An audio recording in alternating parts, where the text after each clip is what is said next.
Bonjour Mika. Bonjour. Vous faites vos premiers pas dans la mode. Oui, bon, pas nécessairement les premiers, mais tout seul, oui, mes premiers Tout pas. seul comme un grand. Tout seul comme un grand de 30 ans. Voilà. Vous avez essayé d'y apporter votre personnalité, mais plus globalement, dans un monde idéal, vous aimeriez que la mode soit plus quoi? Plus chic, plus décalée, plus fun?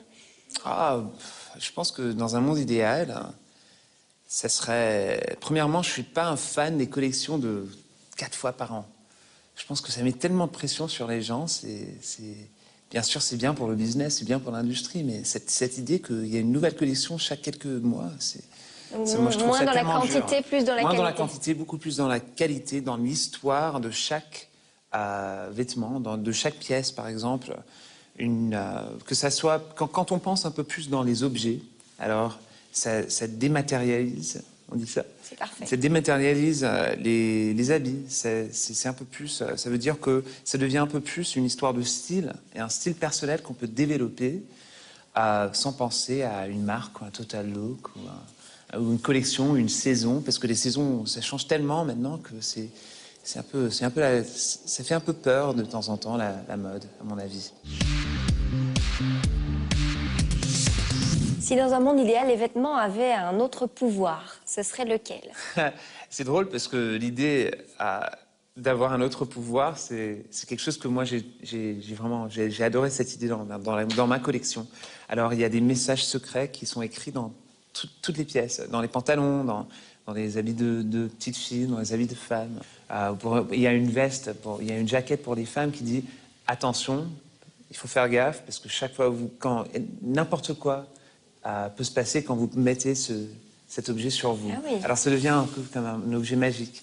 Pour les hommes, c'est un peu plus différent. J'ai mis sur les pantalons un petit message qui dit maintenant, le seul challenge que vous avez, c'est de trouver quelqu'un pour montrer cette étiquette. Montrer cette étiquette à quelqu'un ce soir.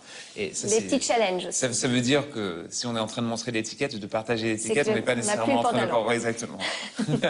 Si je mets ça sur un message de fille, si je mets ça sur les vêtements de fille, ce serait un désastre. Voilà, donc un peu d'humour, un peu d'humour dans la mode. Ouais, il faut toujours avoir de l'humour dans la mode.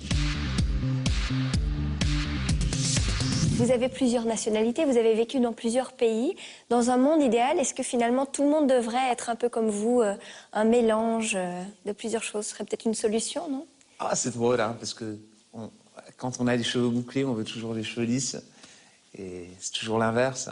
Alors moi, je viens de nulle part et j'ai toujours dit, ça serait tellement bien de venir d'un endroit, d'un village, avec une école et une maison d'enfance et un arbre où on embrasse quelqu'un pour la première fois. Toute une histoire, des racines.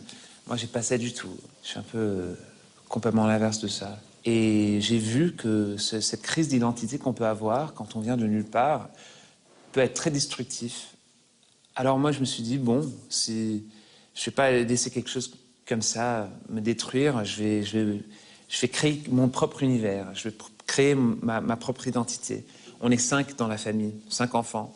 Et on est tous dans l'art. On est tous des artistes ou des designers, ou des trucs comme ça. Parce qu'on veut créer, quand on vient de nulle part, il faut créer notre propre univers. Vous allez avoir 30 ans cette année. Oui. Alors, qu'est-ce que vous aimeriez faire idéalement dans cette décennie? Si vous pouviez imaginer n'importe quoi, qu'est-ce que vous aimeriez réaliser? Je demanderais à un homme super riche comme Abramovich de me prêter parce que je sais qu'il a un A380 et c'est un gaspillage parce que je pense pas qu'il a une énorme famille. Moi j'ai une énorme famille, j'ai toute ma famille au Liban, aux États-Unis, partout. Alors on prend le A380 de Abramovich, on va autour du monde, on collectionne tous mes amis et toute ma famille et on va sur une petite île quelque part et on fait la fête. La réalité de ça serait un cauchemar. Alors probablement, on fermera un pub quelque part à Londres, on fermera la porte, on mettra des rideaux, on se met dans le pub pendant 5 heures en train de faire la fête et faire de la musique. Et ouais, souvent c'est des choses comme ça qui sont les meilleures. On n'a pas besoin de la 380 de Abramovich. Merci beaucoup, Mika. Merci.